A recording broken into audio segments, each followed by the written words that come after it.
देखिए बच्चा, हमने अभी तक पढ़ा था कि क्या होता है फॉरेन एक्सचेंज रेट, उसका मीनिंग हमने देखा था।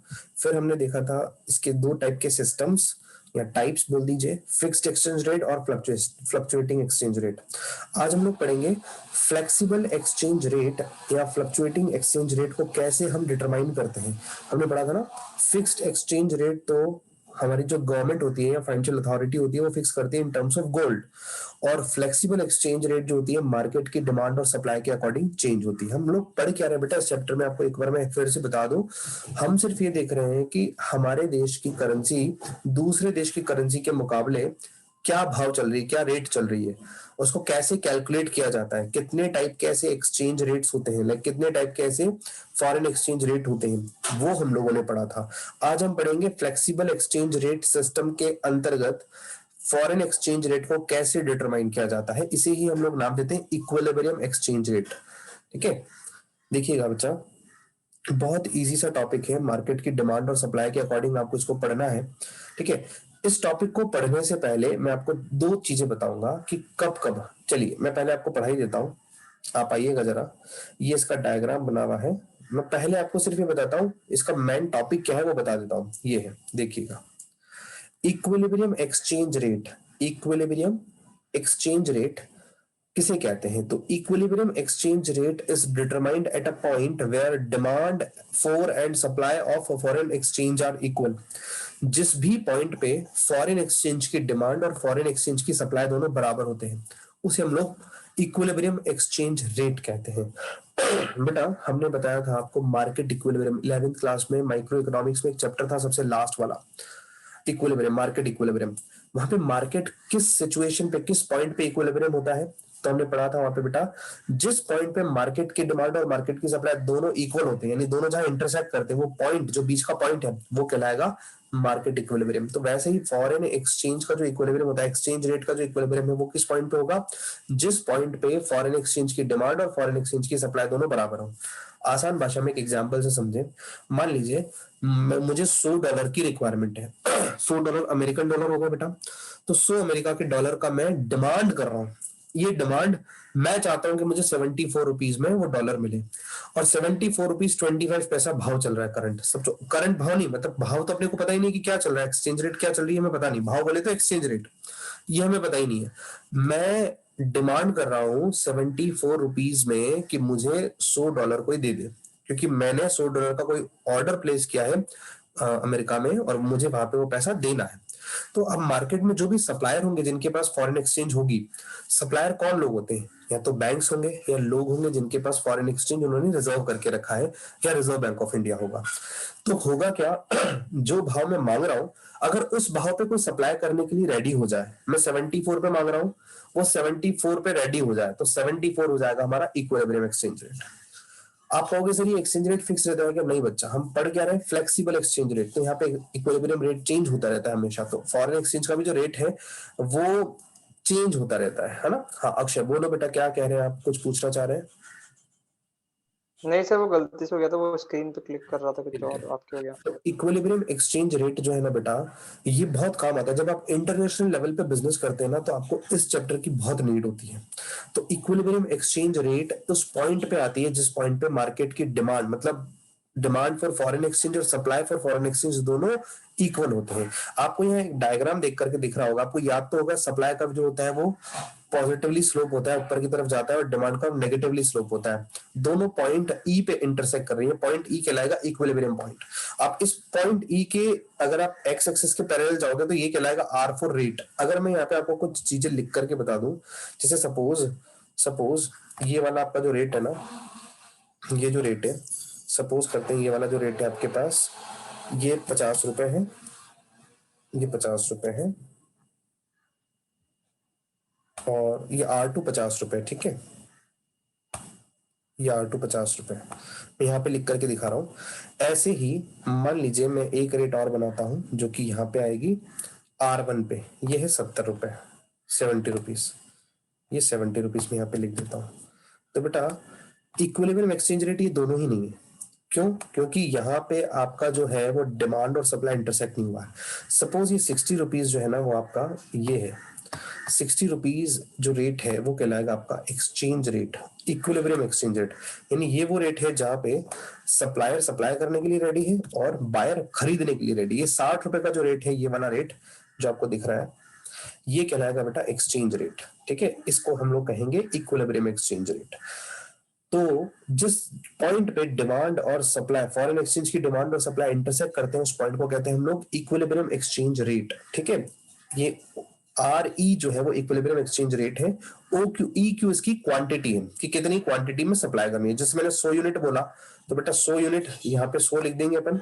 ये 100 यूनिट्स की सप्लाई करने के लिए एग्री है, तो 100 यूनिट में यहाँ पे लिख देता हूँ। इस 100 यूनिट्स की क्वांटिटी मुझे चाहिए इसकी। ठीक है, और रेट क्या चाहिए? 60 रुपए। ये 60 रुपए वाली रेट जो मैंने बताई आपको।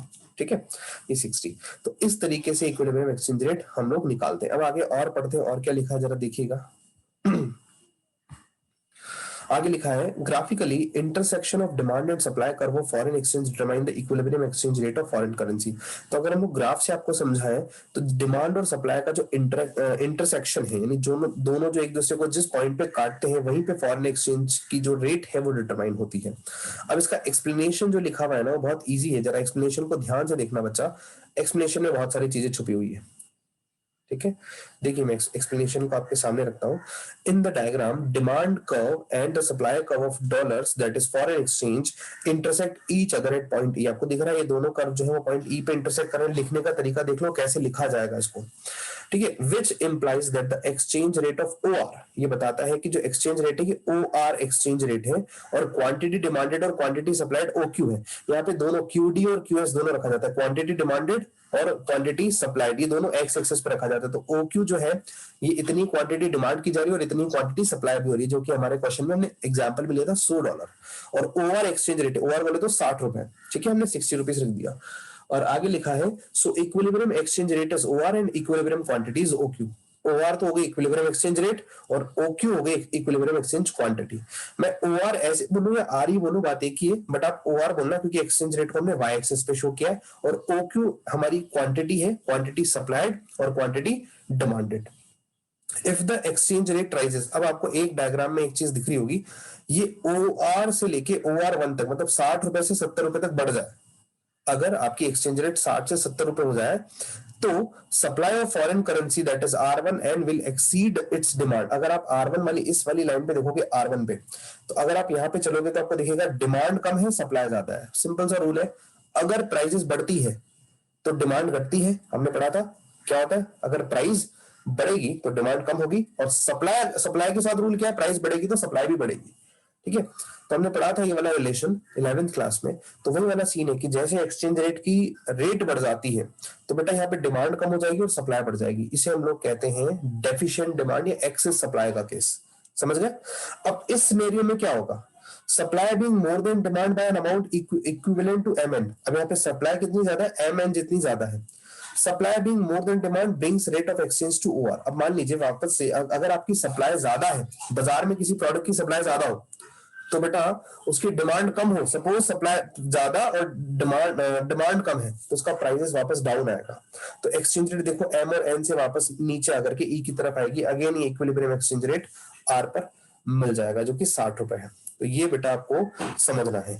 नेक्स्ट लिखा है, if the exchange rate falls to OR2। अब अगर आपको OR2 तक फॉल कर दे, एक्सचेंज रेट OR से लेके OR2 तक गिर जाए, तो उस केस में क्या होगा, डिमांड जो है, अब आप इस वाले पॉइंट पे चलिएगा, यह डिमांड, सप्लाई कम है और डिमांड ज्यादा है।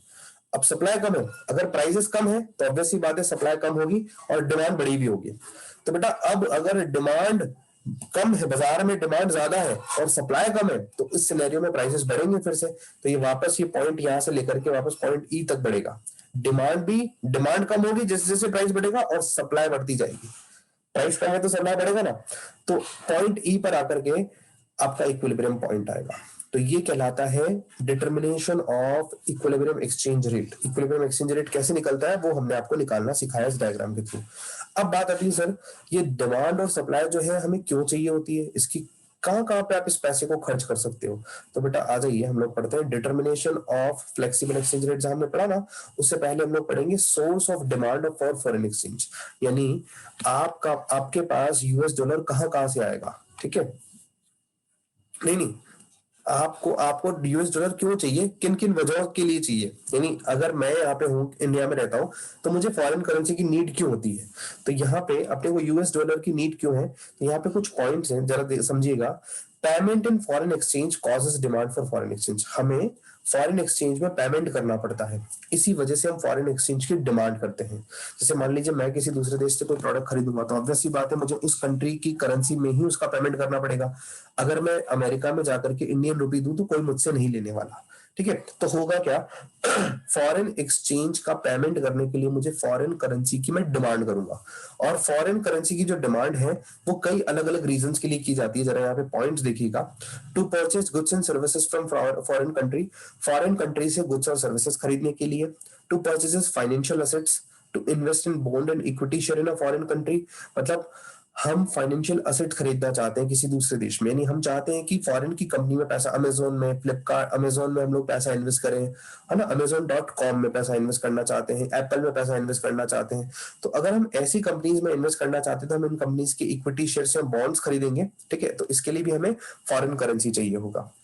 To send gifts and grants to abroad, अगर हमारा कोई रहता है फॉरेन में रहता है ना, तो वहां पे आपको गिफ्ट वगैरह भेजने के लिए पैसे की नीड होती है, फॉरेन करेंसी की नीड होती है।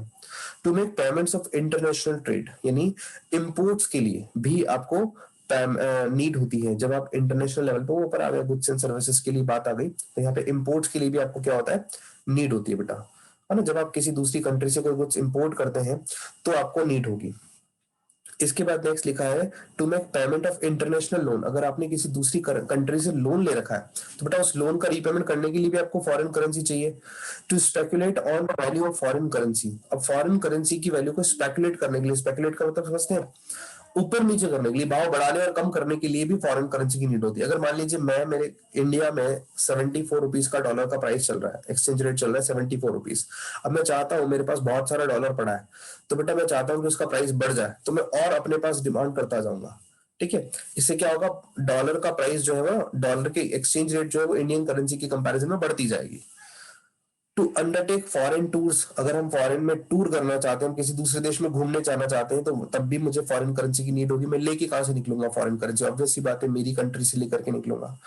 तो यहाँ पर आपको ये समझना है कि डिमांड हम कब कब करते हैं, ये सारे केसेस हैं फॉरेन एक्सचेंज की, जब जब हम लोग डिमांड करते हैं। तो यहाँ ये कहता है एक इनवर्स रिलेशन होता है फॉरेन एक्सचेंज की प्राइस में और उसकी डिमांड में। अगर फॉरेन एक्सचेंज की प्राइस बढ़ती है तो उसकी डिमांड कम होगी, और फॉरेन एक्सचेंज की प्राइस अगर कम होती है तो उसकी डिमांड बढ़ेगी। ये बात याद रखना था। तो लिखा है there is an inverse relationship between price of foreign exchange, that is exchange rate, and demand for foreign exchange, यानी इनवर्स रिलेशन होता है फॉरेन एक्सचेंज की प्राइस में और डिमांड में। व्हेन एक्सचेंज रेट राइजेस, जब एक्सचेंज रेट बढ़ती है तो बेटा डिमांड भी जो होती है फॉरेन एक्सचेंज की वो गिर जाती है, और वाइस वर्सा। अगर फॉरेन एक्सचेंज की रेट बढ़ेगी तो डिमांड कम, फॉरेन एक्सचेंज की रेट गिरेगी तो डिमांड बढ़ जाएगी, ठीक है। ये वाला एक रिलेशन रहता है, ठीक है। अब आपको मैं अगर यहां से इसका कर्व बना करके बताऊं, तो डायग्राम देखिएगा, ये एक्सचेंज रेट है, ये इसकी क्वांटिटी सप्लाइड है। हम सपोज करते हैं कि आर जो कि 50 रुपए पे है, $1 का पहले 50 रुपए प्राइस था, तो 50 रुपए पे आप देखेंगे क्यू क्वांटिटी डिमांड हो रही थी, मतलब 100 यूनिट की डिमांड हो रही थी। अब हमारा रूल क्या है, अब हम क्या कहते हैं, हमने जो पढ़ा है वो ये है कि जैसे जैसे डिमांड बढ़ेगी, अगर डिमांड इंक्रीज होगी, ठीक है, तो क्या होगा, सप्लाई, डिमांड इंक्रीज होगा तो, सॉरी प्राइस इंक्रीज होगा तो, प्राइस लिखेंगे पहले, प्राइस बोले तो यहाँ पे रेट लिख दूंगा मैं, foreign exchange rate, foreign exchange rate, foreign exchange की रेट अगर बढ़ती है तो बेटा इसकी डिमांड जो होगी वो क्या हो रही होगी, डिक्रीज होगी। ये बात हमने पढ़ी अभी, क्योंकि इसका इनवर्स रिलेशन है। तो आप देखोगे जैसे ही एक्सचेंज रेट बढ़ती है R2 तक, 50 से 60 तक जाती है, तो इसकी डिमांड 100 से 50 तक कम हो जाती है। दिख रहा है आपको, मैं आपको एक बार शो कर देता हूँ। जैसे ही एक्सचेंज रेट 50 से 60 होती है, आप देखेंगे इसकी जो डिमांड है वो 50 तक आ जाती है, पहले 100 थी, 100 से लेके 50 तक आ जाती है ये, ठीक है।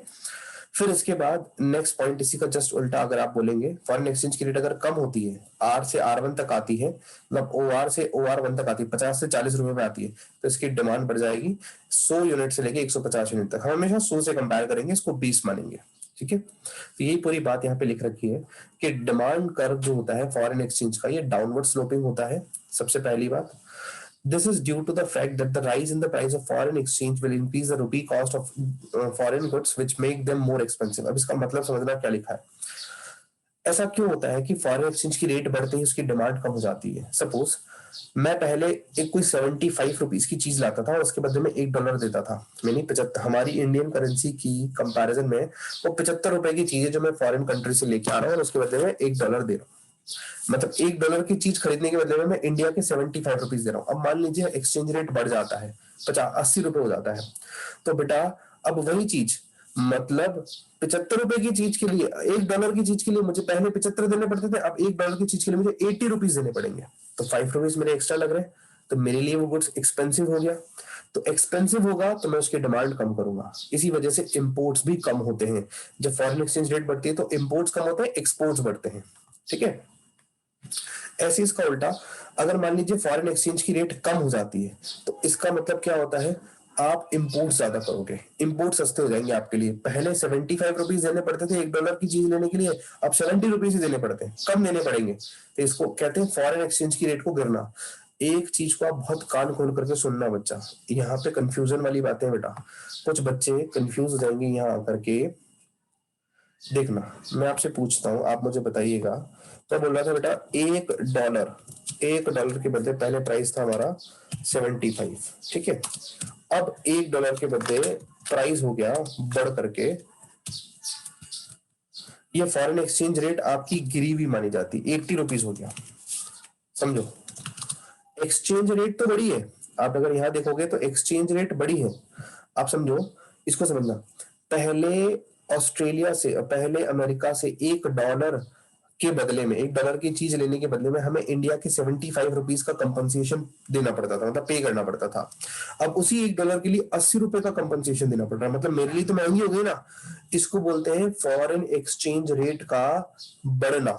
ठीक है, फॉरेन एक्सचेंज रेट बढ़ गई, एक्सचेंज रेट बढ़ गई, इससे कॉस्ट बढ़ी हमारी। ठीक है, इसके बाद अगर फॉरेन एक्सचेंज रेट फॉल होती है, फॉल बोले तो जस्ट उल्टा इसका, अगर मैं ये बोल दूं यहाँ पे कि हमारी एक्सचेंज रेट पहले $1 के बदले में 75 रुपीज था, अब वो $1 के बदले में हो गई उसकी price, $1 is equal to 70 rupees. तो बेटा इसे बोलते हैं फॉरेन एक्सचेंज की रेट में गिरावट आना। Foreign exchange rate falls, it means that imports that have been become cheaper because people now have to pay less for imports. पहले $1 की चीज अमेरिका से खरीदने के लिए हमें 75 देने पड़ते थे, अब $1 की चीज खरीदने के लिए 70 ही देने पड़ेंगे, ₹5 का हमें फायदा हो रहा है। तो हम लोग ज्यादा से ज्यादा माल वहां से खरीदेंगे, इंपोर्ट्स बढ़ जाएंगे। ठीक है, तो ऐसे ये पूरा हमारी चीजें हैं, डिमांड वाली चीज है। ये वाली बात डिमांड वाली क्लियर हो गई, एक्सप्लेनेशन बॉक्स इसमें दे दिया। यहां तक क्लियर होता है बच्चा, सबको समझ आता है ये डिमांड की बात। अब बेटा हम लोग करेंगे सप्लाई की बात, यानी कि समझो कब कब फॉरेन एक्सचेंज की सप्लाई होती है, sources of supply of foreign exchange, मतलब हम कब $US को सप्लाई करते हैं। तो सप्लाई ऑफ फॉरेन एक्सचेंज तब होता है जब come from foreigners who make us payment in foreign exchange currency for different purpose. जब कोई फॉरेनर्स हमारी कंट्री में आते हैं और वो हमें पेमेंट करते हैं, तो बेटा हमें पेमेंट नहीं करते, वो हमारे एक्सचेंजेस पे अपनी करेंसी को एक्सचेंज करवाते हैं। तो हमारे देश के पास तो करेंसी बढ़ रही है ना, हमारे देश के पास तो सप्लाई बढ़ रहा है ना, हमारे देश में तो सप्लाई हो रहा है ना करेंसी का। तो एक तो ये बहुत सारे रीजन है, एक रीजन नहीं है, बहुत सारे रीजन है। तो आप देखिएगा, एक्सपोर्ट्स जब हम किसी हमारी कंट्री से किसी दूसरी कंट्री में करते हैं तो हमारे पास फॉरेन करेंसी आता है, point number 1। Direct foreign investment, जब फॉरेनर्स जो है वो हमारी कंट्री में पैसा इन्वेस्ट करते हैं, हमारी कंट्री की कंपनी में बॉन्ड्स और इक्विटी शेयर्स खरीदते हैं, तो हमारी कंट्री के पास फॉरेन करेंसी आती है। जो नॉन रेसिडेंट है, हमारी इंडिया के रेसिडेंट नहीं है, मतलब फॉरेन कंट्री के रेसिडेंट है, फॉरेनर्स जिसको हम लोग बोलते हैं, अगर वो इंडिया के डोमेस्टिक मार्केट में आकर के गुड्स एंड सर्विसेज को खरीद रहे हैं, जैसे हम लोग पुष्कर जाते हैं तो पुष्कर में ऐसे फॉरेनर्स काफी मिलते हैं, जयपुर जाते हैं तो वहां पे फॉरेनर्स मिलते हैं, वो हमारे जो लोकल मार्केट से चीजें खरीद रहे हैं, तो भी हमारी कंट्री के पास करेंसी आ रहा है। अभी मैं सोचिए, वो हमारे जो वेंडर्स है उन लोगों को डॉलर्स देते नहीं बेटा, वो हमारे एक्सचेंज रेट्स, एक्सचेंजेस से वो अपना डॉलर एक्सचेंज करवाते हैं रुपी में। तो हमारे कंट्री के पास एक्सचेंज, हमारी कंट्री के पास फॉरेन का डॉलर बढ़ रहा है ना, फॉरेन करेंसी बढ़ रही है ना। Speculative purchase bye non resident in the domestic market, speculative purchase का मतलब होता है बेटा शेयर बाजार में इसका एक फॉरेक्स मार्केट होता है। शेयर मार्केट के भी बहुत सारे टाइप है, इसमें फॉरेक्स मार्केट है। फॉरेक्स मार्केट में सिर्फ करेंसी को खरीदा और बेचा जाता है। तो बेटा स्पेकुलेटिव परचेस, अगर कोई फॉरेनर हमारी इंडिया की करेंसी को परचेस करता है या सेल करता है या कोई भी प्रोडक्ट खरीदता है हमारी इंडियन मार्केट से, कौन से मार्केट से, स्टॉक एक्सचेंजेस की बात कर रहा हूँ मैं, शेयर्स वगैरह की बात कर रहा हूँ। तो यहाँ शेयर्स की बात ना करके इस पॉइंट में, शेयर्स की बात तो ऊपर वाले पॉइंट में होगी डायरेक्ट फॉरेन इन्वेस्टमेंट में। स्पेकुलेटिव परचेस में अगर कोई मान लीजिए फॉरेनर है, वो अपने डॉलर को सेल करता है हमारे इंडिया के मार्केट में, फॉरेक्स मार्केट में। फॉरेक्स मार्केट होता है जैसे अपना फिजिकल मार्केट लगता है, ऐसा फिजिकल मार्केट नहीं होता है, शेयर बाजार की तरह होता है। जिससे शेयर बाजार मार्केट है ना इंटरनेट के ऊपर चलता है, वैसे ही फॉरेक्स मार्केट भी नेट के ऊपर चलता है, जिसमें सिर्फ करेंसी को खरीदा और बेचा जाता है। तो बेटा स्पेकुलेटिव पर्पस के लिए अगर मान लीजिए किसी फॉरेनर ने हमारी कंट्री में डॉलर बेचा है, तो वो भी यहीं पे आएगा। Remittance that is gift and grant और transfer payment by non resident living in the rest of the world और फॉरेन कंट्रीज। फॉरेन कंट्रीज में रहने वाला कोई व्यक्ति जो हमारे इंडिया में किसी व्यक्ति को गिफ्ट देता है या कोई ग्रांट देता है या कोई पेमेंट ट्रांसफर करते हैं, तो वो भी हमारी इंडिया में फॉरेन करेंसी की सप्लाई को बढ़ा रहा है। तो बेटा ये सारे हमारे पास सप्लाई के सोर्सेस हैं कि कहां कहां से हमारी कंट्री के पास फॉरेन करेंसी आता है। अब यहाँ पे कैसा रिलेशन होता है, यहाँ पे बेटा डायरेक्ट रिलेशन होता है फॉरेन एक्सचेंज की प्राइस में और उसकी सप्लाई में। अगर मान लीजिए फॉरेन एक्सचेंज की प्राइस बढ़ जाती है, 75 से 80 हो जाती है, तो सप्लाई भी बढ़ जाएगी, ठीक है। और अगर ग्रेड गिर जाती है तो सप्लाई भी कम हो जाएगी। That is why supply curve is upward sloping. ये डायरेक्ट है, इसमें डायरेक्ट रिलेशन है, तो ये अपवर्ड स्लोपिंग होगा। अब यहाँ पे फैक्ट क्या है, ये फैक्ट ये है कि मान लीजिए फॉरेन एक्सचेंज की सप्लाई, फॉरेन एक्सचेंज की जो है वो रेट बढ़ जाती है, तो जो फॉरेनर्स है उनके लिए इंडिया से खरीदारी करना सस्ता होगा, इसलिए वो यहाँ से ज्यादा गुड्स खरीदते हैं, तो हमारे एक्सपोर्ट्स बढ़ते हैं उस केस में। समझ गए, यह लिखा है, तो इससे हमारे एक्सपोर्ट्स बढ़ते हैं। और बेटा डायग्राम अगर आप देखोगे तो यही आपके पास इधर क्वांटिटी सप्लाइड, इधर फॉरेन एक्सचेंज रेट, ये अपवर्ड स्लोपिंग है। आप अज्यूम कीजिए आर जो है वो आपकी पहले की foreign exchange rate, fixed exchange rate है, जिसपे इतनी क्वांटिटी 100 यूनिट्स की क्वांटिटी सप्लाई होती है। अब अगर रेट ओआर से बढ़कर यानी 50 रुपए से बढ़कर 60 रुपए पे हो जाती है, तो सप्लाई भी इसकी बढ़ जाएगी। क्वांटिटी वन मतलब देखिएगा $150 तक सप्लाई पहुंच जाएगा इसका। और अगर एक्सचेंज रेट कम होता है R2 तक, तो इसकी सप्लाई भी कम हो जाएगी 100 से लेके 50 तक। यही हमारा जो है वो बेटा सप्लाई और डिमांड के बारे में पॉइंट्स हैं। अब इसी के बेसिस पे हमने इक्विलिब्रियम एक्सचेंज रेट निकालना सीखा था, जो मैंने आपको पहले ही पढ़ा दिया था, ठीक है। अब बेटा हम लोगों ने अभी तक सिर्फ ये टॉपिक पढ़ा है, आज का टॉपिक यही है। 2 दिन में, नेक्स्ट अगले 2 दिन में ही पूरा चैप्टर जो है वो फिनिश हो जाएगा। किसी बच्चे को अभी यहाँ तक अगर डाउट हो तो पूछ सकता है बेटा। सर आपने जो बताया, हाँ बेटा बोलो। हाँ आपने जो बताया ना सर फॉरेक्स मार्केट, हाँ तो सर उसके अंदर मतलब है ना अपन भी लगा सकते हैं, मतलब कोई भी लगा सकता है, या फिर मतलब कोई लिमिटेड जने होते हैं वही लगाते हैं, नहीं मतलब नहीं, ऐसा? कोई भी फॉरेक्स में आपका लाइक आपका जो आप डीमेट अकाउंट खुलवाते हैं ना, तो उस डीमेट अकाउंट में हाँ बेटा सर। आपके पास फॉरेन करेंसी का भी उसमें जब आप फॉर्म फिल करते हैं तो उसमें आता है कि आप फॉरेक्स में भी ट्रेडिंग करना चाहते हो तो कर सकते हो, कोई भी कर सकता है, ठीक है। आप भी डॉलर खरीद बेच सकते हो, ओके सर। लेकिन बेटा वहां पे फॉरेक्स जो मार्केट होता है ना, वहां पे एक एक डॉलर नहीं चलता है ना। वहां पे जो है वो 500 टाइम्स चलता है, उसका ऑप्शंस पे बाय होता है वो फॉरवर्ड कॉन्ट्रैक्ट्स होते हैं।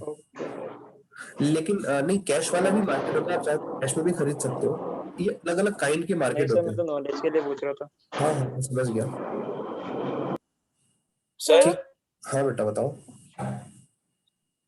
बोलो बोलो। मैं ये बोल रहा हूँ सर कि आप है ना एक बार प्लेलिस्ट है ना शेयर कर देना ना इकोनॉमिक्स के वीडियोस की, चैप्टर्स की। हाँ सर। शेयर कर देंगे।